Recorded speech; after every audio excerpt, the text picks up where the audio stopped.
Section 4 of the Arabian Nights Entertainments, Volume 3, translated by Jonathan Scott. Section 4. The Story of Bedr, Prince of Persia, and Jahaunara, Princess of Samandal or Samandar. Part 4.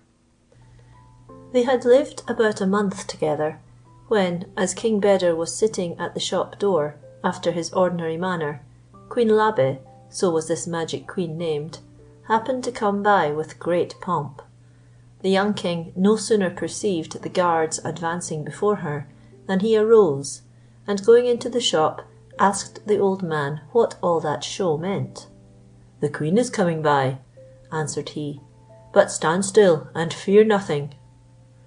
The queen's guards, clothed in purple uniform, and well armed and mounted, marched to the number of 1,000 in 4 files, with their sabres drawn, and every one of their officers, as they passed by the shop, saluted the old man.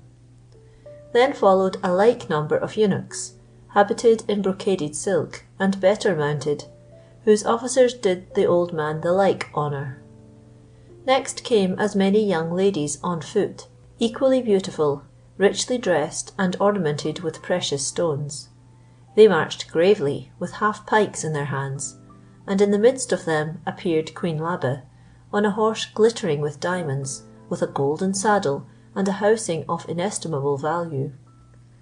All the young ladies saluted the old man as they passed him, and the queen, struck with the good mien of King Bedr, stopped as soon as she came before the shop. "Abdallah," so was the old man named, said she to him, "tell me, I beseech thee, does that beautiful and charming slave belong to thee, and hast thou long been in possession of him?" Abdallah, before he answered the queen, threw himself on the ground, and rising again said, "Madam, he is my nephew, son of a brother who has not long been dead. Having no children, I look upon him as my son, and sent for him to come and comfort me, intending to leave him what I have when I die." Queen Labe, who had never yet seen any one to compare with King Bedr, began to conceive a passion for him, and thought immediately of getting the old man to abandon him to her.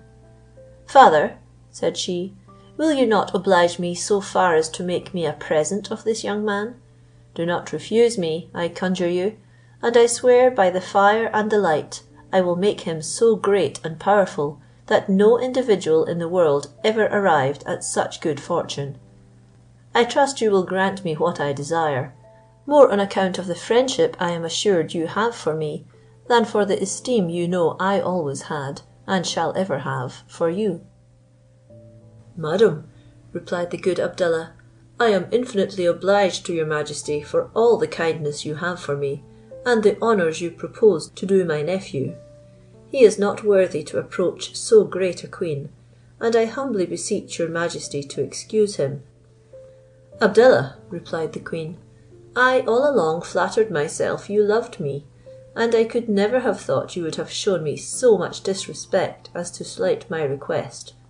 But I here swear once more by the fire and light, and even by whatsoever is most sacred in my religion, that I will pass on no farther till I have conquered your obstinacy.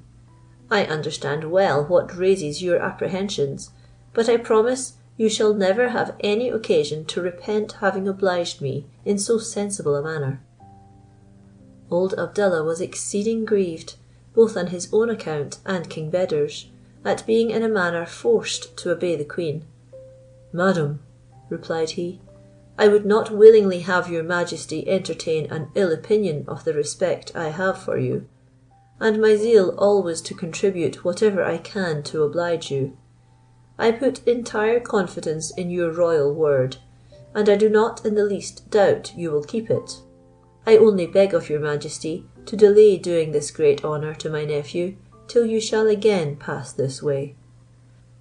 "That shall be tomorrow," said the queen, who inclined her head as a token of her being pleased, and so went forward towards her palace. When Queen Labe and all her attendants were out of sight, the good Abdallah said to King Bedr, "Son," for so he was wont to call him, for fear of some time or other discovering him when he spoke of him in public.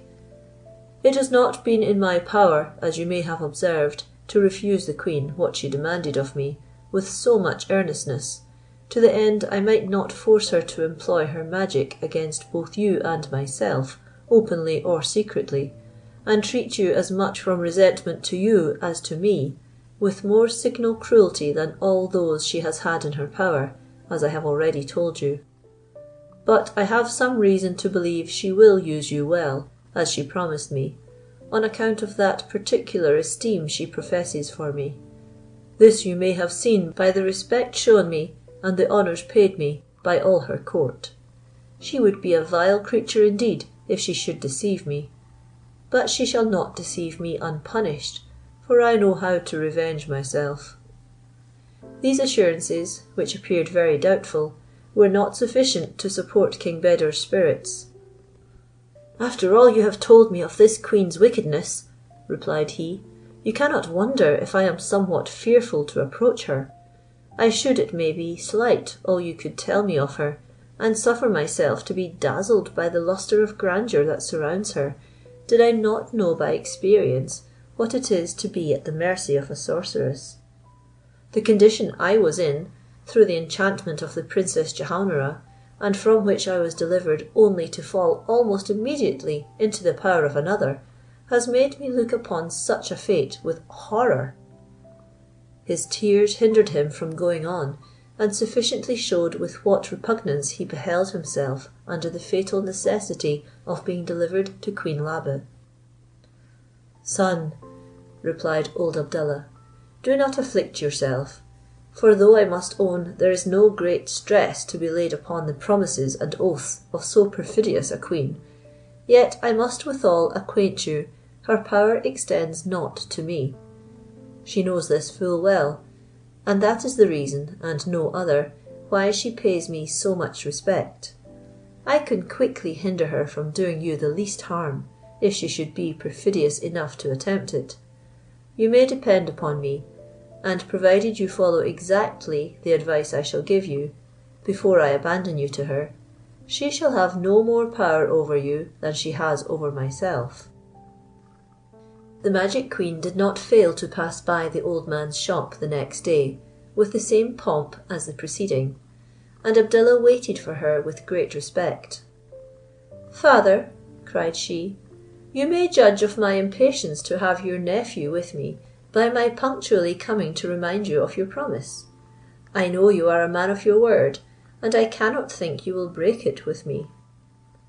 Abdallah, who fell on his face as soon as he saw the queen approaching, rose up when she had done speaking, and as he would have no one hear what he had to say to her, he advanced with great respect as far as her horse's head, and then said softly, "Puissant Queen, I am persuaded your majesty will not be offended at my seeming unwillingness to trust my nephew with you yesterday, since you cannot be ignorant of the reasons I had for it. But I conjure you to lay aside the secrets of that art which you possess in so wonderful a degree. I regard my nephew as my own son, and your majesty would reduce me to despair if you should deal with him as you have done with others." "I promise you I will not," replied the queen, "and I once more repeat the oath I made yesterday, that neither you nor your nephew shall have any cause to be offended at me. I see plainly," added she, "you are not yet well enough acquainted with me. You never saw me yet but through my veil. But as I find your nephew deserving of my friendship, I will show you I am not any ways unworthy of his." With that she threw off her veil, and discovered to King Beder, who came near her with Abdallah, an incomparable beauty. But King Beder was little charmed. "It is not enough," said he within himself, "to be beautiful. One's actions ought to correspond in regularity with one's features." Whilst King Beder was making these reflections, with his eyes fixed on Queen Labe, the old man turned towards him, and taking him by the arm, presented him to her. "Madam," said he, "I beg of your majesty once more to remember he is my nephew, and to let him come and see me sometimes." The queen promised he should, and to give a further mark of her gratitude, she caused a bag of 1,000 pieces of gold to be given him. He excused himself at first from receiving them, but she insisted absolutely upon it, and he could not refuse. She had caused a horse to be brought, as richly caparisoned as her own, for the king of Persia. Whilst he was mounting, "I forgot," said the queen to Abdallah, "to ask you your nephew's name. Pray, how is he called?" He answering his name was Bedr, the full moon, her majesty replied, "Surely your ancestors were mistaken. They ought to have given you the name of Shams, the sun."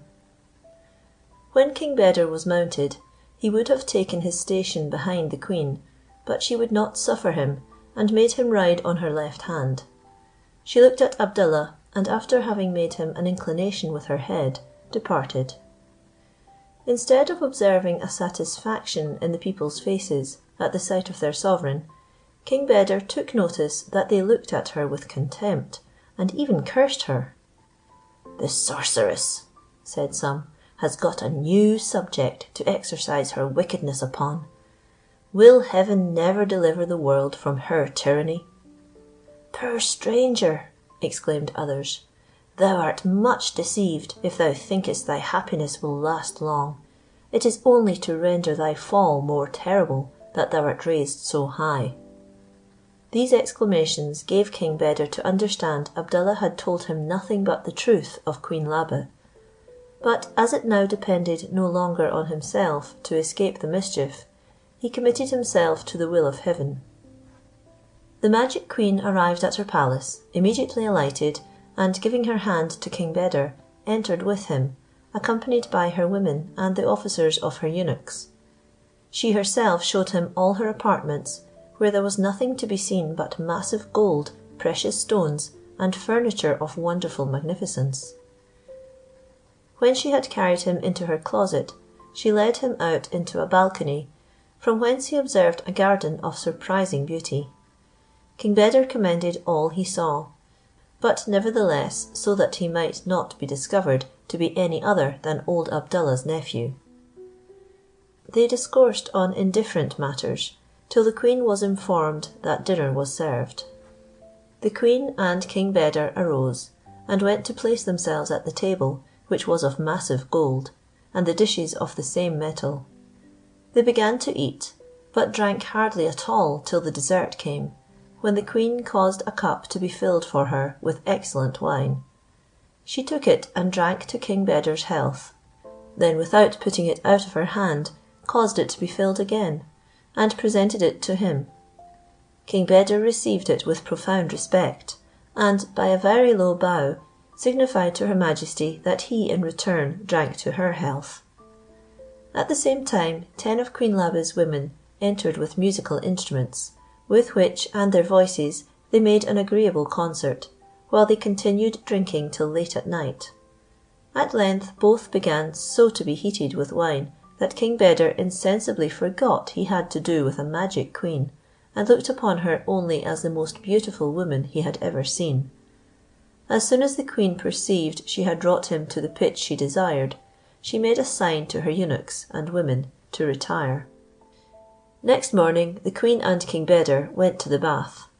The women who had served the king there presented him with fine linen and a magnificent habit. The queen likewise, who was more splendidly dressed than the day before, came to receive him, and they went together to her apartments, where they had a repast brought them, and spent the remainder of the day in walking in the garden and in various other amusements.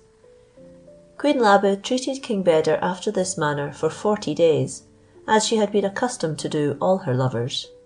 The 40th night, as they were in bed together, she, believing he was really asleep, arose without making any noise, but he was awake, and perceiving she had some design upon him, watched all her motions.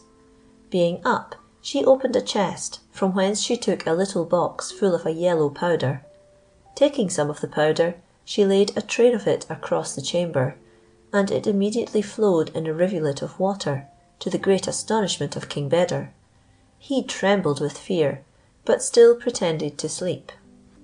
Queen Labe next took up some of the water in a vessel, poured it into a basin that contained some flour, with which she made a paste, and kneaded it for a long time. Then she mixed with it certain drugs, which she took from different boxes, and made a cake, which she put into a covered baking pan.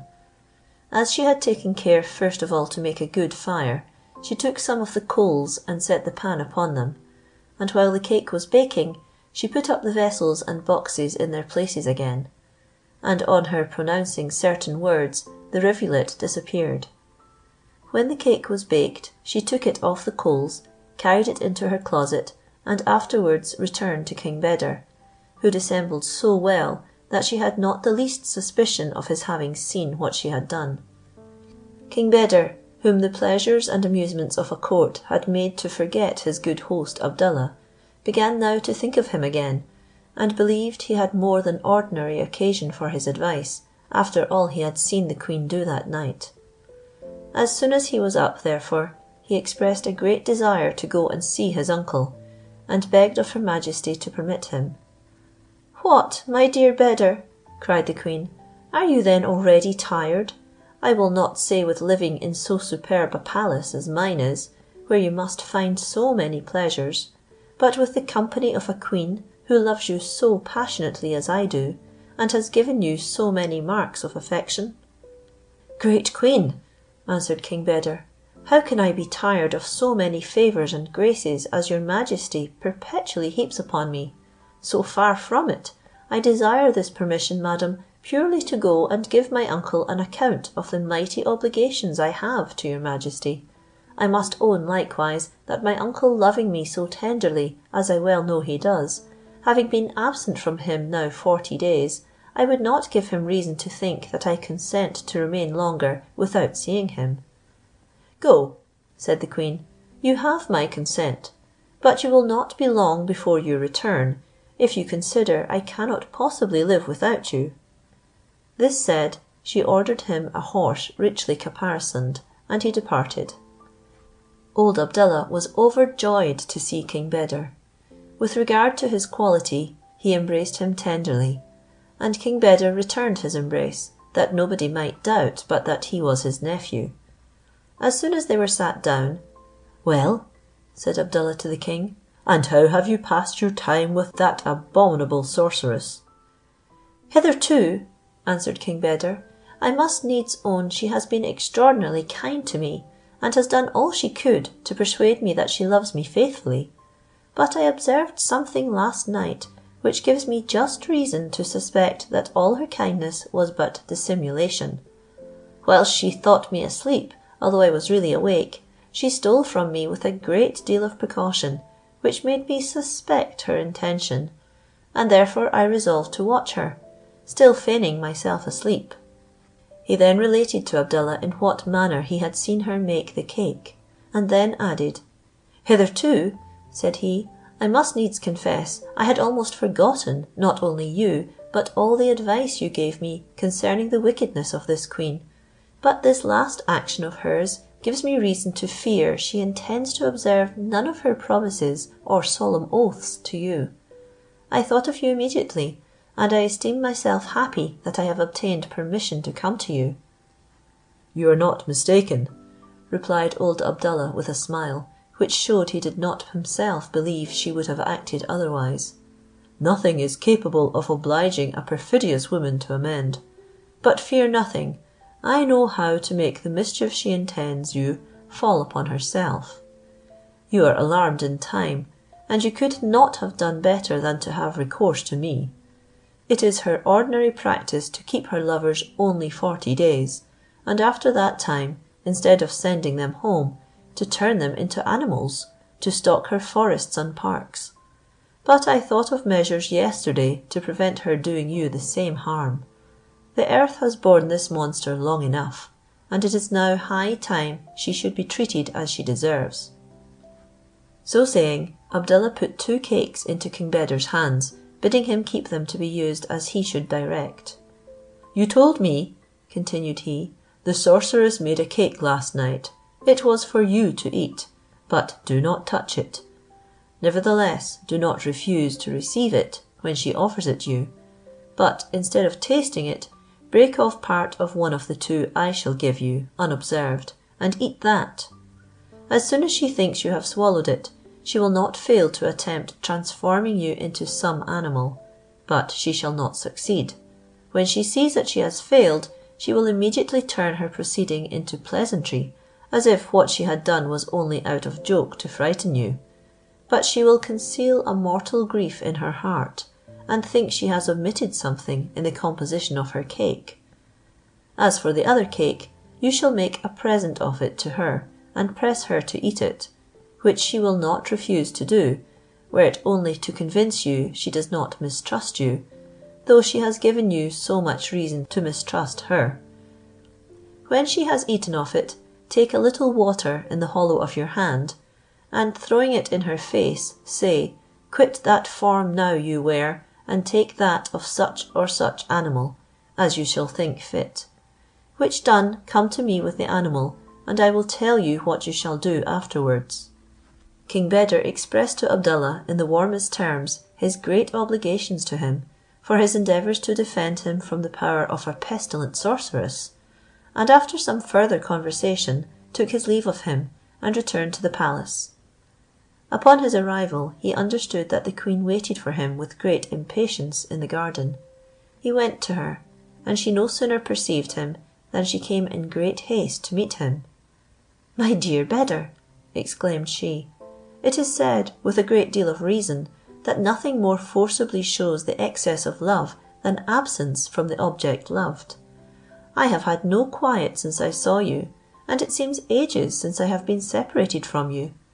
If you had stayed ever so little longer, I was preparing to come and fetch you once more to my arms." "Madam," replied King Beder, "I can assure your majesty I was no less impatient to rejoin you, but I could not refuse to stay with an uncle who loves me, and had not seen me for so long a time. He would have kept me still longer, but I tore myself away from him, to come where love calls me. Of all the collations he prepared for me, I have only brought away this cake, which I desire your majesty to accept." King Beder, having wrapped up one of the 2 cakes in a handkerchief, took it out and presented it to the queen, saying, "I beg your majesty to accept of it." "I do accept it with all my heart," replied the queen, receiving it, "and will eat it with pleasure for yours and your good uncle's sake. But before I taste of it, I desire you will, for my sake, eat a piece of this, which I have made for you during your absence." "Fair queen," answered King Beder, receiving it with great respect, "such hands as your majesty's can never make anything but what is excellent, and I cannot sufficiently acknowledge the favour you do me." King Beder then artfully substituted in the place of the queen's cake the other which old Abdallah had given him, and having broken off a piece, he put it in his mouth, and cried while he was eating, "Ah, queen, I never tasted anything so excellent in my life." They being near a cascade, the sorceress, seeing him swallow one bit of the cake, and ready to eat another, took a little water in the palm of her hand, and throwing it in the king's face, said, "Wretch, quit that form of a man, and take that of a vile horse, blind and lame." These words not having the desired effect, the sorceress was strangely surprised to find King Beder still in the same form, and that he only started for fear. Her cheeks reddened, and as she saw that she had missed her aim, "Dear Beder," cried she, "this is nothing, recover yourself. I did not intend you any harm. I only did it to see what you would say. I should be the most miserable and most execrable of women, should I attempt so black a deed, not only on account of all the oaths I have sworn, but also of the many testimonies of love I have given you." "Puissant queen," replied King Beder, "persuaded as I am that what your majesty did was only to divert yourself, I could not help being surprised. What could hinder me from being a little moved at the pronouncing of so strange a transformation? But, madam," continued he, "let us drop this discourse, and since I have eaten of your cake, would you do me the favour to taste mine?" Queen Labe, who could not better justify herself than by showing this mark of confidence in the king of Persia, broke off a piece of his cake and ate it. She had no sooner swallowed it than she appeared much troubled, and remained, as it were, motionless. King Beder lost no time, but took water out of the same basin, and throwing it in her face, cried, "Abominable sorceress! Quit the form of woman, and be turned instantly into a mare." The same moment Queen Labe was transformed into a very beautiful mare, and her confusion was so great to find herself in that condition, that she shed tears in great abundance. She bowed her head to the feet of King Beder, thinking to move him to compassion. But though he could have been so moved, it was absolutely out of his power to repair the mischief he had done. He led her into the stable belonging to the palace, and put her into the hands of a groom, to bridle and saddle. But of all the bridles which the groom tried upon her, not one would fit. This made him cause 2 horses to be saddled, one for the groom and the other for himself, and the groom led the mare after him to old Abdallah's. Abdallah, seeing at a distance King Beder coming with the mare, doubted not but he had done what he had advised him. "Cursed sorceress," said he immediately to himself in a transport of joy, "Heaven has at length punished thee as thou deservest." King Beder alighted at Abdallah's door, and entered with him into the shop, embracing and thanking him for all the signal services he had done him. He related to him the whole matter with all its circumstances, and moreover told him he could find no bridle fit for the mare. Abdallah bridled the mare himself, and as soon as King Beder had sent back the groom with the 2 horses, he said to him, "My lord, you have no reason to stay any longer in this city. Mount the mare and return to your kingdom. I have but one thing more to recommend to you, and that is, if you should ever happen to part with the mare, be sure not to give up the bridle." King Beder promised to remember this, and having taken leave of the good old man, he departed. End of Section 4. Section 5 of the Arabian Nights Entertainments, Volume 3, translated by Jonathan Scott. Section 5. The Story of Beder, Prince of Persia, and Jehaunara, Princess of Samandal or Samandar. Part 5. The young King of Persia had no sooner got out of the city than he began to reflect with joy on his deliverance, and that he had the sorceress in his power, who had given him so much cause to tremble. 3 days after, he arrived at a great city, where, entering the suburbs, he met a venerable old man, walking towards a pleasure house. "Sir," said the old man, stopping him, "may I presume to ask from what part of the world you come?" The king halted to satisfy him, and as they were conversing together, an old woman came up, who, stopping likewise, wept and sighed heavily at the sight of the mare. King Beder and the old man left off discoursing to look at the old woman, whom the king asked what cause she had to be so much afflicted. "Alas, sir," replied she, "it is because your mare resembles so perfectly one my son had, and which I still mourn the loss of on his account, and should think yours were the same, did I not know she was dead. Sell her to me, I beseech you. I will give you more than she is worth, and thank you too." "Good woman," replied King Beder, "I am heartily sorry I cannot comply with your request. My mare is not to be sold." "Alas, sir," continued the old woman, "do not refuse me this favour for the love of God. My son and I shall certainly die with grief if you do not grant it." "Good mother," replied the king, "I would grant it with all my heart, if I were disposed to part with so good a beast. But if I were so disposed, I believe you would hardly give 1,000 pieces of gold for her, and I could not sell her for less." "Why should I not give so much?" replied the old woman. "If that be the lowest price, you need only say you will take it, and I will fetch you the money." King Beder, seeing the old woman so poorly dressed, could not imagine she could find such a sum, and said, to try her, "Go, fetch me the money, and the mare is yours." The old woman immediately unloosed a purse she carried fastened to her girdle, and desiring him to alight, bade him tell over the money, and in case he found it came short of the sum demanded, She said her house was not far off, and she could quickly fetch the rest.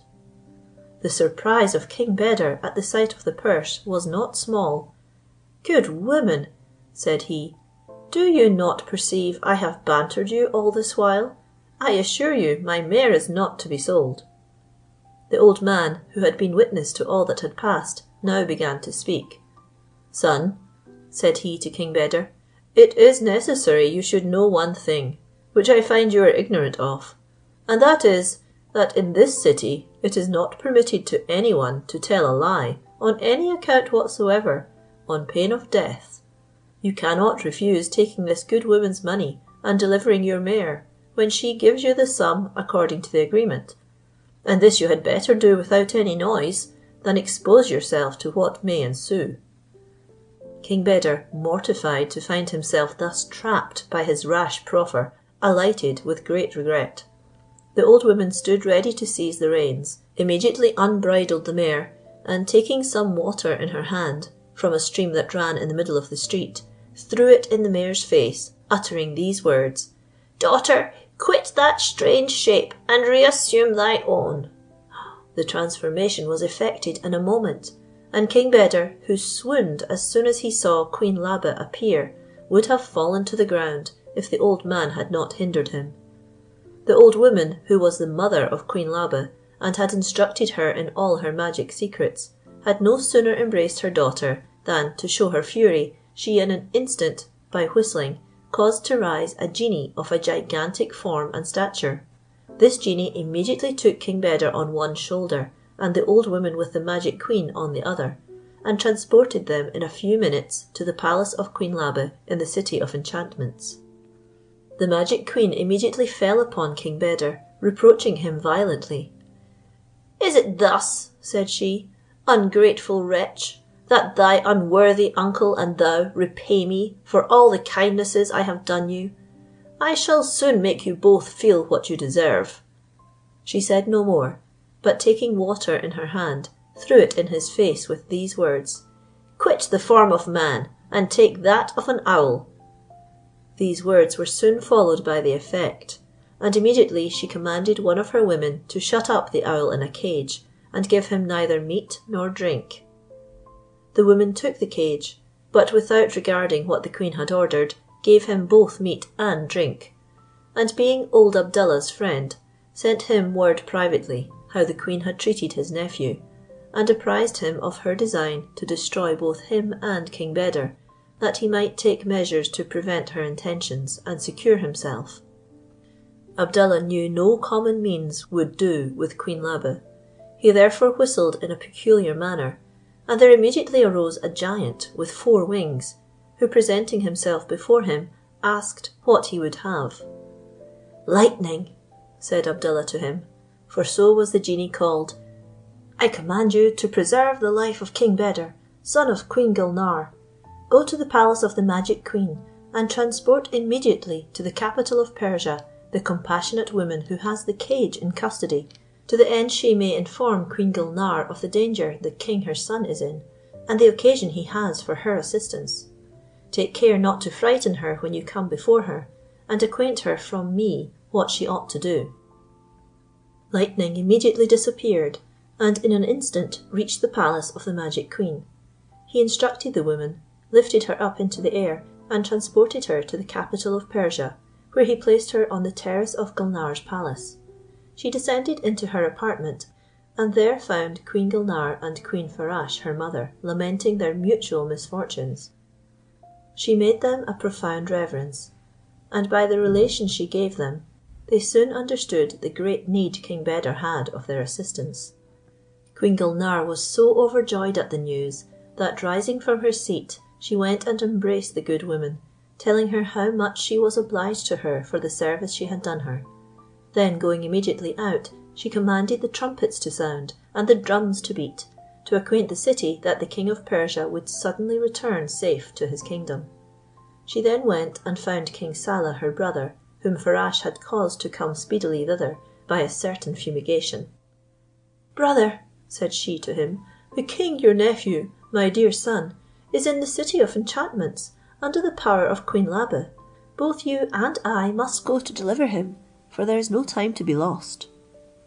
King Saleh forthwith assembled a puissant body of his marine troops, who soon rose out of the sea. He also called to his assistance the genies, his allies, who appeared with a much more numerous army than his own. As soon as the two armies were joined, he put himself at the head of them, with Queen Farasche, Queen Gulnare, and the princesses, who would all have their share in this enterprise. They then ascended into the air, and soon poured down on the palace and city of enchantments, where the magic queen, her mother, and all the adorers of fire were destroyed in an instant. Queen Gulnare had ordered the woman who brought the account of Queen Labe's transforming and imprisoning her son to follow her close, and bade her, in the confusion, go and seize the cage, and bring it to her. This order was executed as she wished, and Queen Gulnare was no sooner in possession of the cage than she opened it and took out the owl, saying, as she sprinkled a little water upon him, "My dear son, quit that strange form, and resume thy natural one of a man."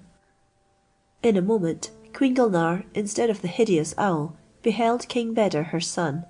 She immediately embraced him with an excess of joy, her tears supplying more forcibly the place of words. She could not let him go, and Queen Farasche was obliged to force him from her in her turn. After her, he was likewise embraced by the king his uncle and his relations. Queen Gulnare's first care was to look out for old Abdallah, to whom she had been obliged for the recovery of the king of Persia, and who, being brought to her, she said to him, "My obligations to you have been so great, that there is nothing within my power but I would freely do for you, as a token of my acknowledgment. Do but inform me in what I can serve you." "Great Queen," replied Abdallah, "if the lady whom I sent to your majesty will but consent to the marriage I offer her, and the king of Persia will give me leave to reside at his court, I will spend the remainder of my days in his service." The queen then turned to the lady, who was present, and finding by her modest shame that she was not averse to the match proposed, she caused them to join hands, and the king of Persia and she took care of their fortune. This marriage occasioned the king of Persia to speak thus to the queen: "Madam," said he, "I am heartily glad of this match which your majesty has just made. There remains one more, which I desire you to think of." Queen Gulnare did not at first comprehend what marriage he meant, but after a little considering, she said, "Of yours you mean, son. I consent to it with all my heart." Then turning and looking at her brother's sea attendants and the genie who were still present, "Go," said she, "and traverse both sea and land, to seek the most lovely and amiable princess worthy of the king my son, and when you have found her, come and tell us." "Madam," replied King Beder, "it is to no purpose for them to take all that trouble. You have no doubt heard that I have already given my heart to the princess of Samandal, upon the bare relation of her beauty. I have seen her, and do not repent of the present I then made her. In a word, neither earth nor sea, in my opinion, can furnish a princess like her. It is true, upon my declaring my love, she treated me in a way that would have extinguished any flame less strong than mine. But I hold her excused. She could not treat me with less rigour after your imprisoning the king her father, of which I was the innocent cause. But the king of Samandal may, perhaps, have changed his resolution, and his daughter the princess may consent to love me, when she sees her father has agreed to it." "Son," replied Queen Gulnare, "if only the Princess Jehaunara can make you happy, it is not my design to oppose you. The king your uncle need only have the king of Samandal brought, and we shall see whether he be still of the same untractable temper." Strictly as the king of Samandal had been kept during his captivity by King Saleh's orders, yet he always had great respect shown him. King Saleh caused a chafing dish of coals to be brought, into which he threw a certain composition, uttering at the same time some mysterious words. As soon as the smoke began to arise, the palace shook, and immediately the king of Samandal, with King Saleh's officers, appeared. The king of Persia cast himself at the king of Samandal's feet, and kneeling said, "It is no longer King Saleh that demands of your majesty the honour of your alliance for the king of Persia. It is the king of Persia himself that humbly begs that boon. And I persuade myself your majesty will not persist in being the cause of the death of a king, who can no longer live if he does not share life with the amiable Princess Jehaunara." The king of Samandal did not long suffer the king of Persia to remain at his feet. He embraced him, and obliging him to rise, said, "I shall be sorry to have contributed in the least to the death of a monarch who is so worthy to live. If it be true that so precious a life cannot be preserved without the possession of my daughter, live, sir, she is yours. She has always been obedient to my will, and I cannot think she will now oppose it." Speaking these words, he ordered one of his officers, whom King Saleh had permitted to attend him, to go for the princess, and bring her to him immediately. The princess continued where the king of Persia had left her. The officer perceived her, and brought her soon with her women. The king of Samandal embraced her, and said, "Daughter, I have provided a husband for you. It is the king of Persia, the most accomplished monarch at present in the universe. The preference he has given you over all other princesses obliges us both to express our gratitude." "Sir," replied the Princess Jehaunara, "your majesty well knows I never have presumed to disobey your will. I shall always be ready to obey you, and I hope the king of Persia will forget my ill treatment of him, and consider it was duty, not inclination, that forced me to it." The nuptials were celebrated in the palace of the City of Enchantments, with the greatest solemnity, as all the lovers of the magic queen, who had resumed their pristine forms as soon as she ceased to live, assisted at them, and came to return their thanks to the king of Persia, Queen Gulnare, and King Saleh. They were all sons of kings, princes, or persons of high rank. King Saleh conducted the king of Samandal to his dominions, and put him again in possession of his throne. The king of Persia, at the height of his wishes, returned to his capital with Queen Gulnare, Queen Farashe, and the princesses. The Queen Farashe and the princesses continued there till King Saleh came to reconduct them to his kingdom under the waves of the sea. End of section 5. End of The Story of Beder, Prince of Persia, and Jehaunara, Princess of Samandal, or Samandar. Section 6 of the Arabian Nights Entertainments, Volume 3, translated by Jonathan Scott. Section 6. The History of Prince Zayn al-Asnam and the Sultan of the Genii. Part 1. A sultan of Bussorah, who possessed great wealth, and was well beloved by his subjects, had no children, which occasioned him great affliction, and therefore he made presents to all the holy persons in his dominions, to engage them to beg a son for him of heaven. And their prayers being effectual, the queen proved with child, and was happily delivered of a prince, who was named Zayn al-Asnam, which signifies ornament of the statues. The sultan caused all the astrologers in his kingdom to be assembled, and ordered them to calculate the infant's nativity. They found by their observations that he would live long and be very brave, but that all his courage would be little enough to carry him through the misfortunes that threatened him. The sultan was not daunted at this prediction. "My son," said he, "is not to be pitied, since he will be brave. It is fit that princes should have a taste of misfortunes, for adversity tries virtue, and they are the better qualified to reign."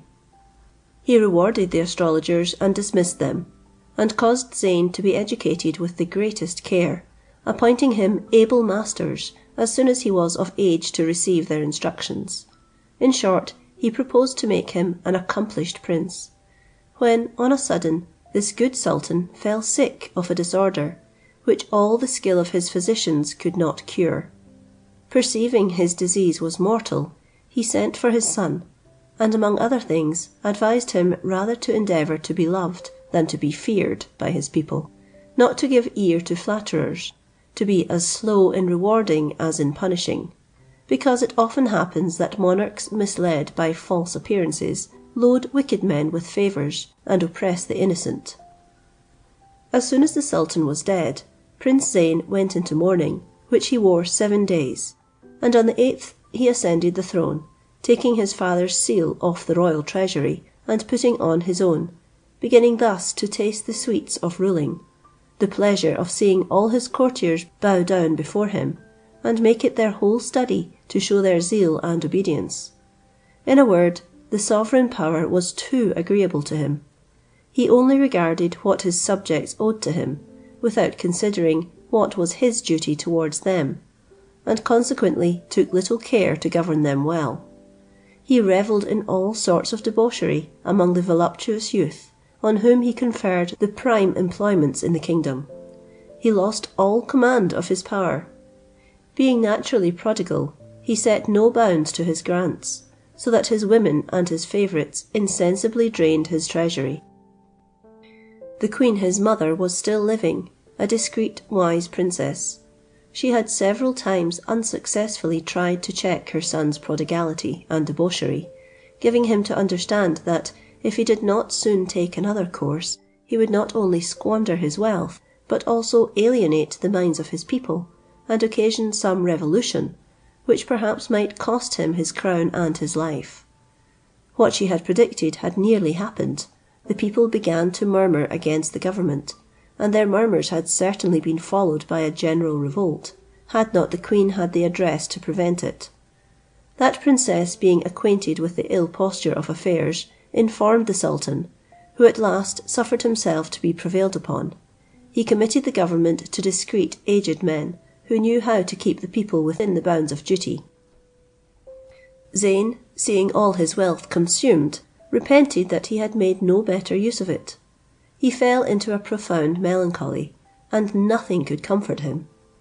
One night he saw in a dream a venerable old man coming towards him, who with a smiling countenance said, "Know, Zeyn, that there is no sorrow but what is followed by mirth, no misfortune but what in the end brings some happiness. If you desire to see the end of your affliction, set out for Egypt, go to Grand Cairo, where great prosperity awaits you." The young sultan was struck with his dream, and spoke of it very seriously to his mother, who only laughed at it.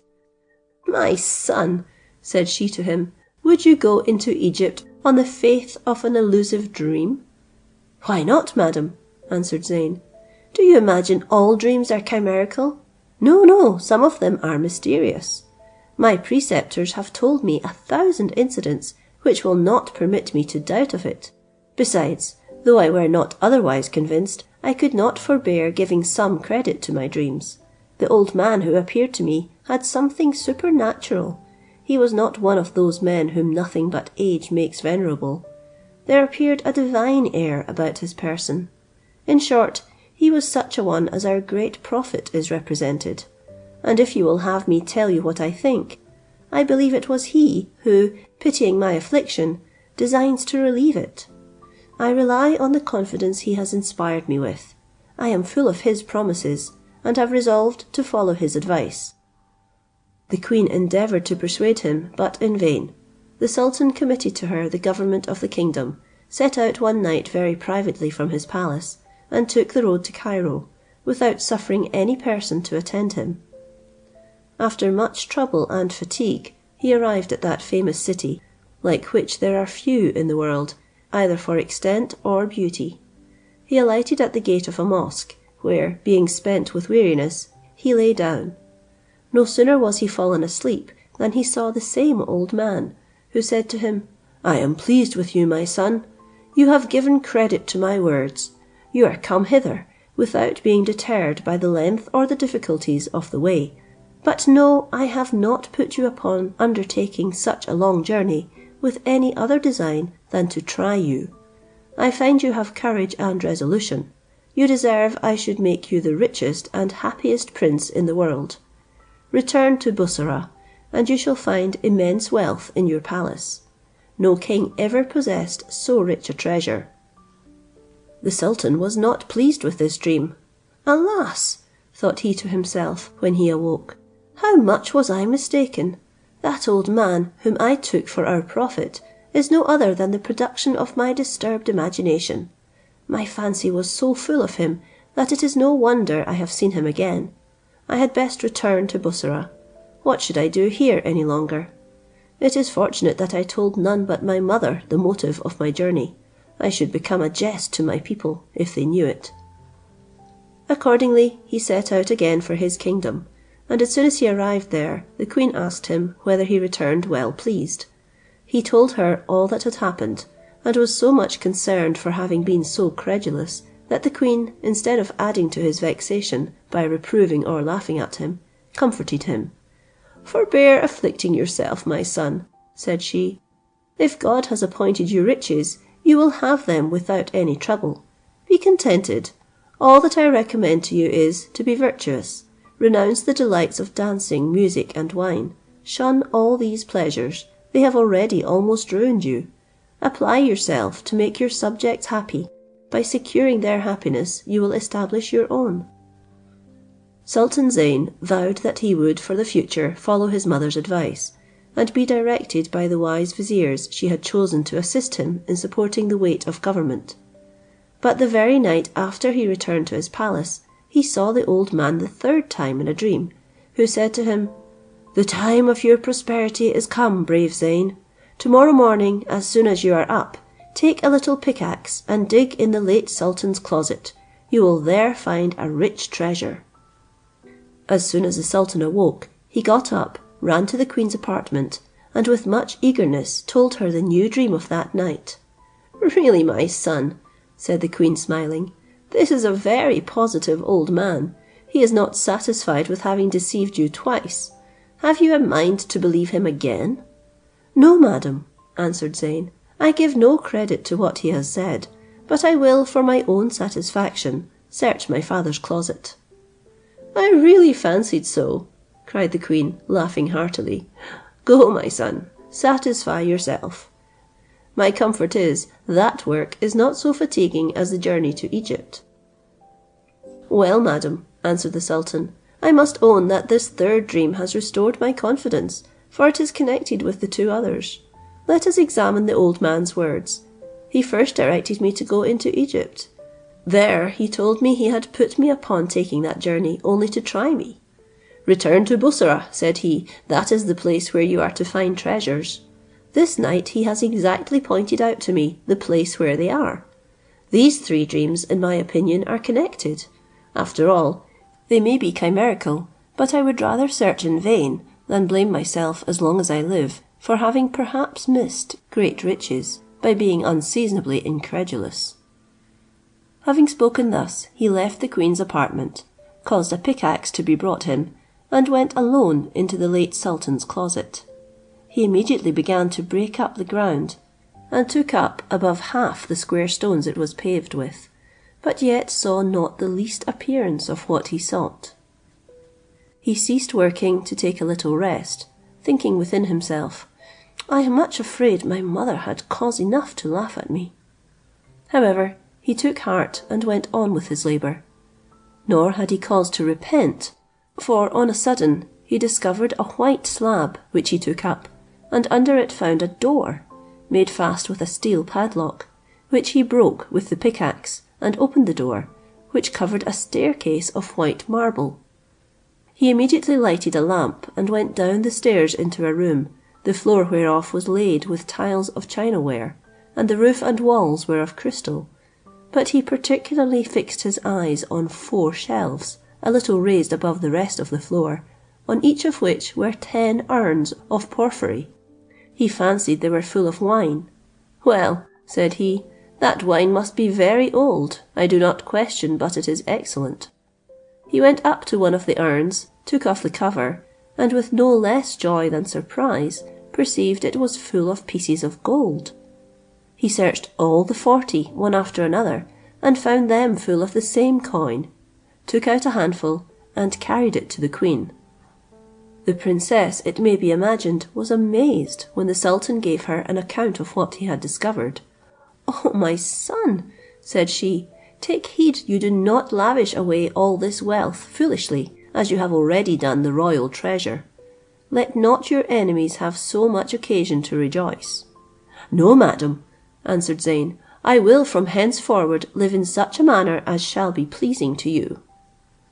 The queen desired her son to conduct her to the wonderful subterraneous place, which the late sultan her husband had made with such secrecy that she had never heard of it. Zeyn led her to the closet, down the marble stairs, and into the chamber where the urns were. She observed everything with the eye of curiosity, and in a corner spied a little urn of the same sort of stone as the others. The prince had not before taken notice of it, but opening, found in it a golden key. "My son," said the queen, "this key certainly belongs to some other treasure. Let us search well, perhaps we may discover the use it is designed for." They examined the chamber with the utmost exactness, and at length found a keyhole in one of the panels of the wall. The sultan immediately tried, and as readily opened the door, which led into a chamber, in the midst of which were 9 pedestals of massive gold, on 8 of which stood as many statues, each of them made of a single diamond, and from them darted such a brightness that the whole room was perfectly light. "Oh heavens!" cried Zeyn in astonishment, "where could my father find such rarities?" The 9th pedestal redoubled this amazement, for it was covered with a piece of white satin, on which were written these words: "Dear son, it cost me much toil to procure these 8 statues, but though they are extraordinarily beautiful, you must understand that there is a 9th in the world, which surpasses them all. That alone is worth more than 1,000 such as these. If you desire to be master of it, go to the city of Cairo in Egypt. One of my old slaves, whose name is Mobarek, lives there. You will easily find him. The first person you meet will show you his house. Visit him and tell him all that has befallen you. He will know you to be my son, and conduct you to the place where that wonderful statue is, which you will obtain with safety." The young sultan, having read these words, said to the queen, "I should be sorry to be without that 9th statue. It must certainly be a very rare piece, since all these together are not of so much value. I will set out for Grand Cairo. Nor do I believe, madam, that you will now oppose my design." "No, my son," answered the queen, "I am not against it. You are certainly under the special protection of our great prophet. He will not suffer you to perish in this journey. Set out when you think fit. Your viziers and I will take care of the government during your absence." The prince made ready his equipage, but would take only a small number of slaves with him. Nothing remarkable befell him by the way, but arriving at Cairo, he inquired for Mobarek. The people told him he was one of the wealthiest inhabitants of the city, that he lived like a great lord, and that his house was open, especially for strangers. Zeyn was conducted thither, knocked at the gate, which a slave opened, and demanded, "What is it you want, and who are you?" "I am a stranger," answered the prince, "and having heard much of the Lord Mobarek's generosity, am come to take up my lodging with him." The slave desired Zeyn to wait while he went to acquaint his master, who ordered him to request the stranger to walk in. The slave returned to the gate and told the prince he was welcome. Zeyn went in, crossed a large court, and entered a hall magnificently furnished, where Mobarek expected him, and received him very courteously, returning thanks for the honour he did him in accepting a lodging in his house. The prince, having answered his compliment, said to Mobarek, "I am the son of the late sultan of Bussorah, and my name is Zeyn Alasnam." "That sovereign," said Mobarek, "was formerly my master. But, my lord, I never knew of any children he had. What is your age?" "I am 20 years old," answered the sultan. "How long is it since you left my father's court?" "Almost 22 years," replied Mobarek. "But how can you convince me that you are his son?" "My father," rejoined Zeyn, "had a subterraneous place under his closet, in which I have found 40 porphyry urns full of gold." "And what more is there?" said Mobarek. "There are," answered the prince, 9 pedestals of massive gold, on 8 whereof are as many diamond statues, and on the 9th a piece of white satin, on which my father has written what I am to do to procure another statue, more valuable than all those together. You know where that statue is, for it is mentioned on the satin that you will conduct me to it." As soon as he had spoken these words, Mobarek fell down at his feet, and kissing one of his hands several times, said, "I bless God for having brought you hither. I know you to be the Sultan of Bussorah's son. If you will go to the place where the wonderful statue is, I will conduct you. But you must first rest here a few days. This day I treat the great men of the court. We were at table when word was brought me of your being at the door. Will you vouchsafe to come and be merry with us?" "I shall be very glad," replied Zeyn, "to be admitted to your feast." Mobarek immediately led him under a dome where the company was, seated him at the table, and served him on the knee. The nobles of Cairo were surprised, and whispered to one another, "Who is this stranger to whom Mobarek pays so much respect?" When they had dined, Mobarek, directing his discourse to the company, said, "Nobles of Cairo, do not think much to see me serve this young stranger in this manner. Know that he is the son of the Sultan of Bussorah, my master. His father purchased me, and died without making me free, so that I am still a slave, and consequently all I have of right belongs to this young prince, his sole heir." Here Zeyn interrupted him. "Mobarek," said he, "I declare before all these lords that I make you free from this moment, and that I renounce all right to your person, and all you possess. Consider what you would have me do more for you." Mobarek kissed the ground, and returned the prince most hearty thanks.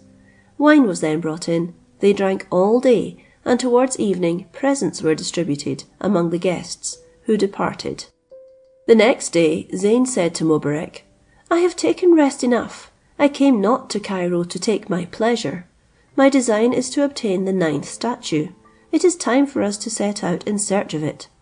"Sir," said Mobarek, "I am ready to comply with your desires, but you know not what dangers you must encounter to make this precious acquisition."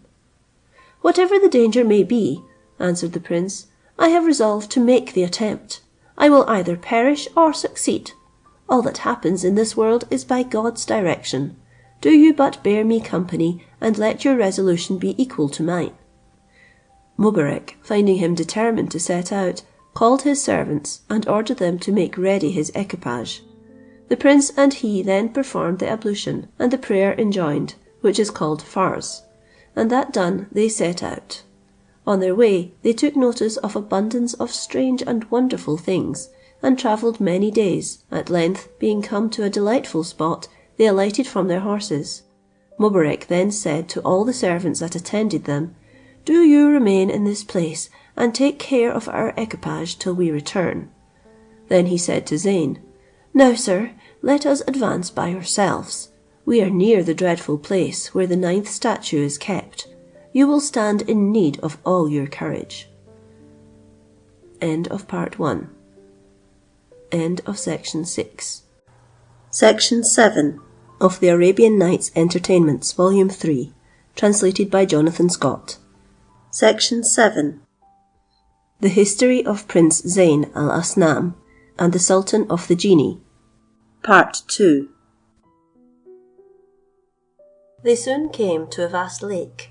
Mobarek sat down on the brink of it, saying to the prince, "We must cross this sea." "How can we," answered Zeyn, "when we have no boat?"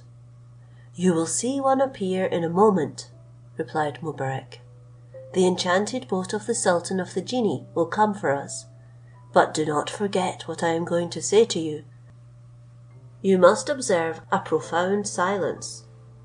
Do not speak to the boatman, though his figure seems strange to you. Whatever extraordinary circumstance you observe, say nothing, for I tell you beforehand that if you utter one word when we are embarked, the boat will sink." "I shall take care to hold my peace," said the prince. "You need only tell me what I am to do, and I will strictly comply." Whilst they were talking, he spied on a sudden a boat in the lake, made of red sandalwood. It had a mast of fine amber, and a blue satin flag. There was only one boatman in it, whose head was like an elephant's, and his body like that of a tiger. When the boat was come up to the prince and Mobarek, the monstrous boatman took them up one after another with his trunk, put them into his boat, and carried them over the lake in a moment. He then again took them up with his trunk, set them ashore, and immediately vanished with his boat. "Now we may talk," said Mobarek. "The island we are in belongs to the sultan of the genii. Look round you, prince. Can there be a more delightful spot? It is certainly a lively representation of the charming place God has appointed for the faithful observers of our law. Behold the fields adorned with all sorts of flowers and odoriferous plants. Admire those beautiful trees, whose delicious fruit makes the branches bend down to the ground. Enjoy the pleasure of those harmonious songs formed in the air by 1,000 birds of as many various sorts, unknown in other countries." Zeyn could not sufficiently admire the beauties with which he was surrounded, and still found something new as he advanced farther into the island. At length they came before a palace built of emeralds, encompassed by a wide moat, on the banks whereof, at certain distances, were planted such tall trees that they shaded the whole palace. Before the gate, which was of massive gold, was a bridge, formed of one single shell of a fish, though it was at least 6 fathoms long, and 3 in breadth. At the head of the bridge stood a company of genii, of a prodigious height, who guarded the entrance into the castle with great clubs of China steel. "Let us at present proceed no farther," said Mobarek. "These genii will destroy us, and in order to prevent their coming to us, we must perform a magical ceremony." He then drew out of a purse which he had under his garment 4 long slips of yellow taffeta. One he put about his middle, and laid the other on his back, giving the other 2 to the prince, who did the like. Then Mobarek laid on the ground 2 large tablecloths, on the edges whereof he scattered some precious stones, musk and amber. Afterwards he sat down on one of the cloths, and Zeyn on the other, and Mobarek said to the prince, "I shall now, sir, conjure the sultan of the genii, who lives in the palace that is before us. May he come in a peaceable mood to us. I confess I am not without apprehension about the reception he may give us. If our coming into this island is displeasing to him, he will appear in the shape of a dreadful monster. But if he approves of your design, he will show himself in the shape of a handsome man. As soon as he appears before us, you must rise and salute him, without going off your cloth, for you would certainly perish should you stir from it. You must say to him, 'Sovereign Lord of the genii, my father, who was your servant, has been taken away by the angel of death. I wish your majesty to protect me, as you always protected my father.' If the sultan of the genii," said Mobarek, "ask you what favour you desire of him, you must answer, 'I most humbly beg of you to give me the 9th statue.'" Mobarek, having thus instructed Prince Zeyn, began his conjuration.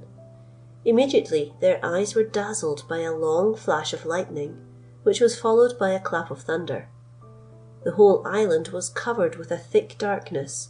A furious storm of wind blew, a dreadful cry was heard. The island felt a shock, and there was such an earthquake as that which Azrael is to cause on the day of judgment. Zeyn was startled, and began to regard these concussions of the elements as a very ill omen, when Mobarek, who knew better than he what to judge, began to smile, and said, "Take courage, my prince, all goes well." In short, that very moment the sultan of the genii appeared in the shape of a very handsome man, yet there was something of a sternness in his air.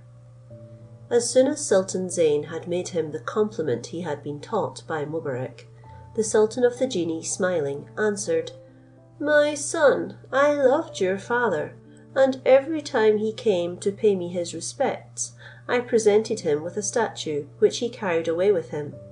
I have no less kindness for you. I obliged your father, some days before he died, to write that which you read on the piece of white satin. I promised him to receive you under my protection, and to give you the 9th statue, which in beauty surpasses those you have already. I had begun to perform my promise to him. It was I whom you saw in a dream in the shape of an old man. I caused you to open the subterraneous place where the urns and the statues are deposited. I have a great share in all that has befallen you, or rather am the occasion of all. I know the motive that brought you hither. You shall obtain what you desire. Though I had not promised your father to give it, I would willingly grant it to you.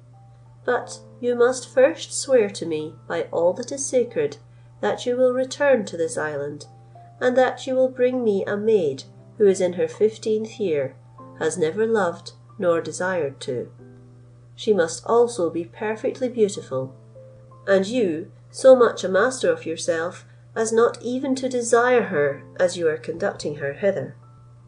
Sultan Zeyn took the rash oath demanded of him. "But, my lord," said he, "suppose I should be so fortunate as to meet with such a maid as you require, how shall I know that I have found her?" "I own," answered the Sultan of the Genii, smiling, "that you might be mistaken in her appearance. That knowledge is above the sons of Adam, and therefore I do not mean to depend upon your judgment in that particular. I will give you a looking glass, which will be more certain than your conjectures.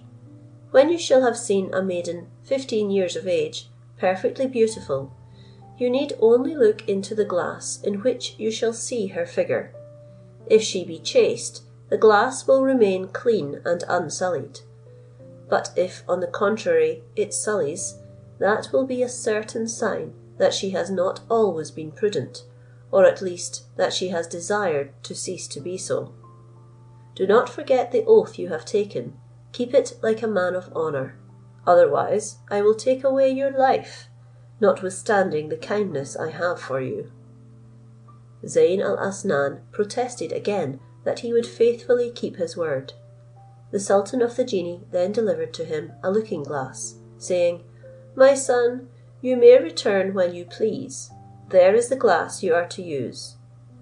Zeyn and Mobarek took leave of the Sultan of the Genii, and went towards the lake. The boatman with the elephant's head brought the boat and ferried them over the lake as he had done before. They joined their servants and returned with them again to Cairo. The young sultan rested a few days at Mobarek's house, and then said to him, "Let us go to Baghdad to seek a maiden for the sovereign of the Genii." "Why, are we not at Grand Cairo?" answered Mobarek. "Shall we not there find beautiful maidens?" "You are in the right," answered the prince, "but how shall we explore where they are?" "Do not trouble yourself about that," answered Mobarek. "I know a very shrewd old woman whom I will entrust with the affair, and she will acquit herself well." Accordingly, the old woman found means to show the sultan a considerable number of beautiful maidens of 15 years of age. But when he had viewed them, and came to consult his looking glass, the fatal touchstone of their virtue, the glass always appeared sullied. All the maidens in the court and city, who were in their 15th year, underwent the trial one after another, but the glass never remained bright and clear. When they saw there were no chaste maidens to be found in Cairo, they went to Baghdad, where they hired a magnificent palace in one of the chief quarters of the city, and began to live splendidly. They kept open house, and after all people had eaten in the palace, the fragments were carried to the dervishes, who by that means had comfortable subsistence. There lived in that quarter a pedant, whose name was Boubekir Muezzin, a vain, haughty, and envious person. He hated the rich only because he was poor, his misery making him angry at his neighbour's prosperity. He heard talk of Zayn al-Asnam and of the plenty his house afforded. This was enough for him to take an aversion to that prince, and it proceeded so far that one day after the evening prayer in the mosque, he said to the people, "Brethren, I have been told there is come to live in our ward a stranger who every day gives away immense sums. How do we know but that this unknown person is some villain who has committed a robbery in his own country and comes hither to enjoy himself? Let us take care, brethren. If the caliph should be informed that such a man is in our ward, it is to be feared he will punish us for not acquainting him with it. I declare for my part, I wash my hands of the affair, and if anything should happen amiss, it shall not lie at my door." The multitude, who are easily led away, with one voice cried to Boubekir, "It is your business, do you acquaint the council with it." The muezzin went home well pleased, and drew up a memorial, resolving to present it to the caliph next day.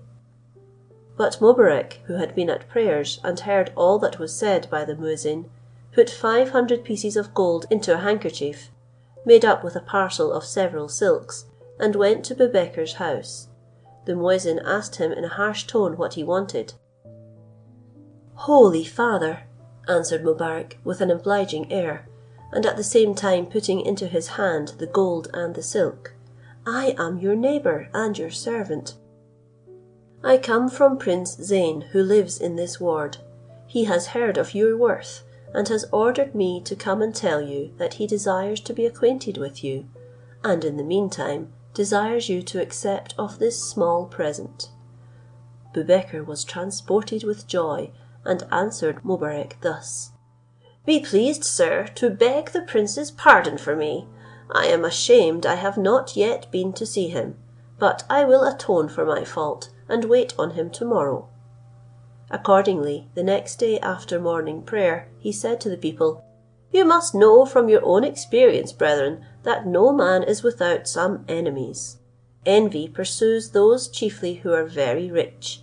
The stranger I spoke to you about yesterday in the evening is no bad man, as some ill-designing persons would have persuaded me. He is a young prince, endowed with every virtue. It behoves us to take care how we give any injurious report of him to the caliph." Boubekir, having thus wiped off the impression he had the day before given the people concerning Zayn, returned home, put on his best apparel, and went to visit the young prince, who gave him a courteous reception. After several compliments had passed on both sides, Boubekir said to the prince, "Sir, do you design to stay long at Baghdad?" "I shall stay," answered Zayn, "till I can find a maid 15 years of age, perfectly beautiful, and so chaste that she has not only never loved a man, but even never desired to do so." "You seek after a great rarity," replied the muezzin, "and I should be apt to fear your search would prove unsuccessful, did I not know where there is a maid of that character. Her father was formerly a vizier, but has left the court, and lived a long time in a lone house, where he applies himself solely to the education of his daughter. If you please, I will ask her of him for you. I do not question but he will be overjoyed to have a son-in-law of your quality." "Not so fast," said the prince. "I shall not marry the maid before I know whether I like her. As for her beauty, I can depend on you, but what assurance can you give me in relation to her virtue?" "What assurance do you require?" said Boubekir. "I must see her face," answered Zayn. "That is enough to determine my resolution." "You are skilled then in physiognomy?" replied the muezzin, smiling. "Well, come along with me to her father's. I will desire him to let you see her one moment in his presence." The muezzin conducted the prince to the vizier's, who, as soon as he was acquainted with the prince's birth and design, called his daughter, and made her take off her veil. Never had the young sultan of Bussorah beheld such a perfect and striking beauty. He stood amazed, and since he could then try whether the maid was as chaste as fair, he pulled out his glass, which remained bright and unsullied. When he perceived he had at length found such a person as he desired, he entreated the vizier to grant her to him. Immediately the cauzee was sent for, the contract signed, and the marriage prayer said. After this ceremony, Zeyn conducted the vizier to his house, where he treated him magnificently, and gave him considerable presents. Next day he sent a prodigious quantity of jewels by Mobarek, who conducted the bride home, where the wedding was kept with all the pomp that became Zeyn's quality. When all the company was dismissed, Mobarek said to his master, "Let us be gone, sir. Let us not stay any longer at Baghdad, but return to Cairo. Remember the promise you made the sultan of the genii." "Let us go," answered the prince. "I must take care to perform it exactly. Yet I must confess, my dear Mobarek, that if I obey the sultan of the genii, it is not without reluctance. The damsel I have married is so charming that I am tempted to carry her to Bussorah and place her on the throne." "Alas, sir," answered Mobarek, "take heed how you give way to your inclination. Make yourself master of your passions, and whatever it costs you, be as good as your word to the sultan of the genii." "Well then, Mobarek," said the prince, "do you take care to conceal the lovely maid from me. Let her never appear in my sight. Perhaps I have already seen too much of her." Mobarek made all ready for their departure. They returned to Cairo, and thence set out for the island of the sultan of the genii. When they were arrived, the maid who had performed the journey in a horse litter, and whom the prince had never seen since his wedding day, said to Mobarek, "Where are we? Shall we be soon in the dominions of the prince my husband?" "Madam," answered Mobarek, "it is time to undeceive you. Prince Zeyn married you only in order to get you from your father.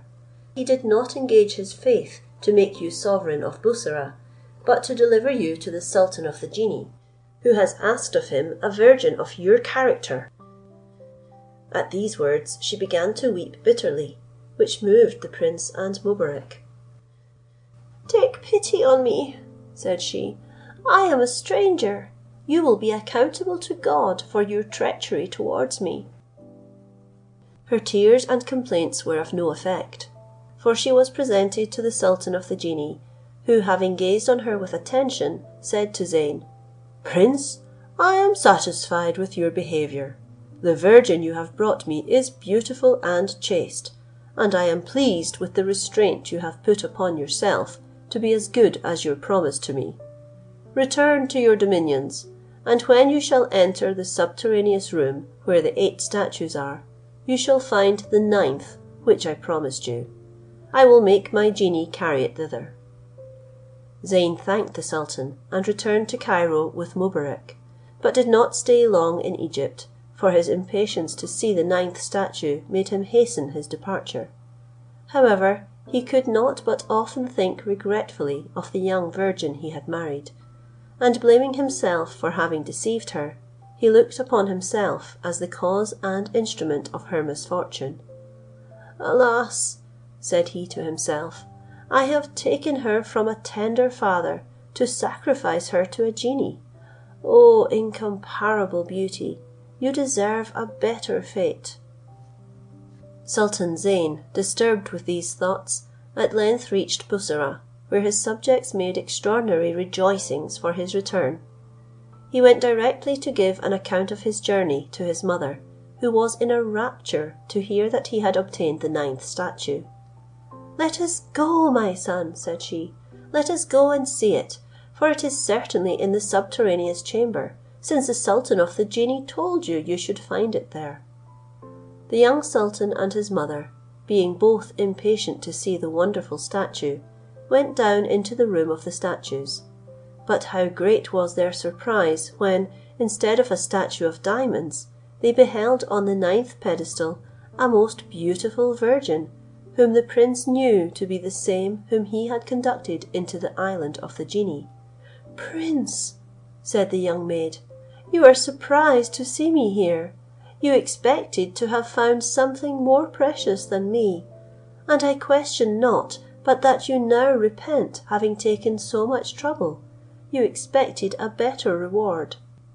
"Madam," answered Zeyn, "heaven is my witness that I more than once had nearly broken my word with the sultan of the genii to keep you to myself. Whatever be the value of a diamond statue, is it worth the satisfaction of having you mine? I love you above all the diamonds and wealth in the world." Just as he had done speaking, a clap of thunder was heard, which shook the subterranean place. Zeyn's mother was alarmed, but the sultan of the genii immediately appearing, dispelled her fear. "Madam," said he to her, "I protect and love your son. I had a mind to try whether at his age he could subdue his passions. I know the charms of this young lady have wrought on him, and that he did not punctually keep the promise he had made me not to desire her. But I am well acquainted with the frailty of human nature.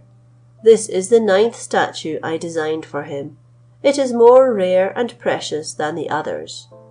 Live," said he, directing his discourse to the young prince, "live happy, Zeyn, with this young lady, who is your wife, and if you would have her true and constant to you, love her always, and love her only. Give her no rival, and I will answer for her fidelity." Having spoken these words, the sultan of the genii vanished, and Zeyn, enchanted with the young lady, the same day caused her to be proclaimed Queen of Bussorah, over which they reigned in mutual happiness to an advanced age. End of Section 7. End of the History of Prince Zeyn Al Asnan and the Sultan of the Genii.